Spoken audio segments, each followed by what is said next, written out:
সুজলা সুফলা শস্য শ্যামলা আমাদেরই বাংলাদেশ। এদেশের মানুষের প্রধান খাদ্যশস্য হচ্ছে ধান। তারা প্রতি বছর একটি অথবা দুইটি ধানের ফসল করে থাকে।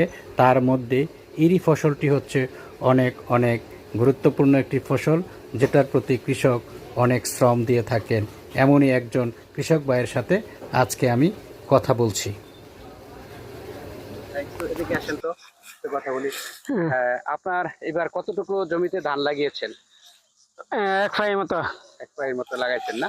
হ্যাঁ। এখানে আপনার এই প্রতি পাহিতে বা প্রতি বিঘাতে কি পরিমাণ ধান হয়?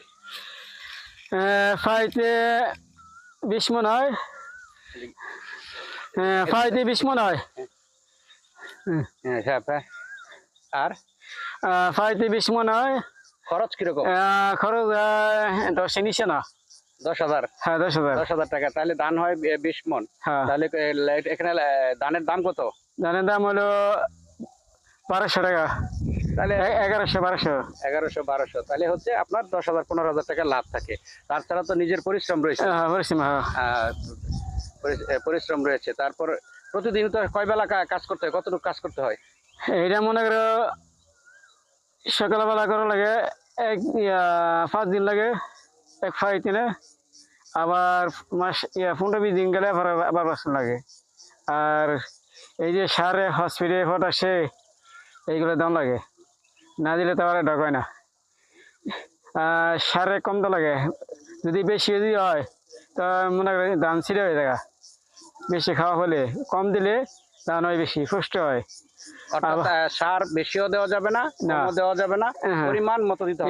হ্যাঁ।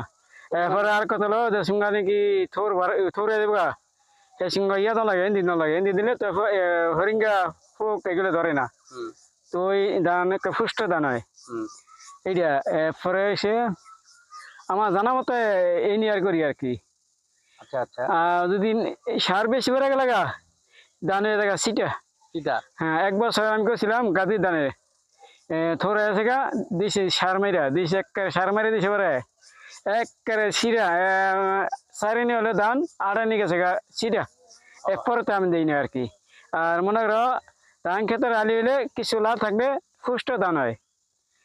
বেশি কালা হয়ে গেলে ধান হয়ে যায় নষ্ট হয়ে যায়, সিটা নষ্ট হয়ে যায়, সিটা হয়ে যায়। আচ্ছা আচ্ছা আচ্ছা। এই বছর আপনার কেমন ফলন হবে আশা করছেন? আশা করছি আল্লাহ দিলে এবার বছরে এবার কত চিনা যাক, আল্লাহ দিলে